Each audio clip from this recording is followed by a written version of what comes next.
Hello ma'am. To ma'am sise aigi student aroiba ko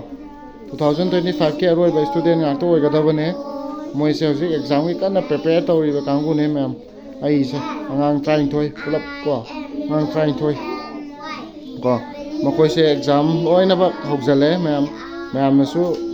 makoi gi damakta prayer phajana tawbiyo ma'am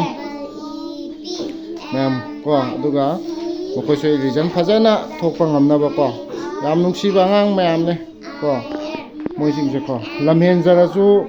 ragi kaino tawyo khara ngang jarasu yam nungsiba angang ne aigi life ta dum le hawar doba angang jing ne ado aina si video namjaba jidi moise aroiba oidoine ko aigi satra aroiba si chahi jigi aduna memory oihongna ba na thamjaba ne ma'am da aisu pekha loyadi amuk yumda amuk thokhrani aduna mokoida memory oina bane makoigi exam su ma'am mai pakko phajana oisarasano aigi board gi pulap ai board pichari mai pakpa wangna lakpa ngakta oisarasano ado moinasu adum moisu adum yam phaba angangsingni discipline yam maintain tawbi aingonda ko yam kina su sasai ado yam nungsiba angangsingne ado ma'am makoigi damakta su prayer tawbiyo ana yaudana naraga leibasu yawe student ka thaba ngamdaba ko adugi damakta su ma'am prayer tawbiyo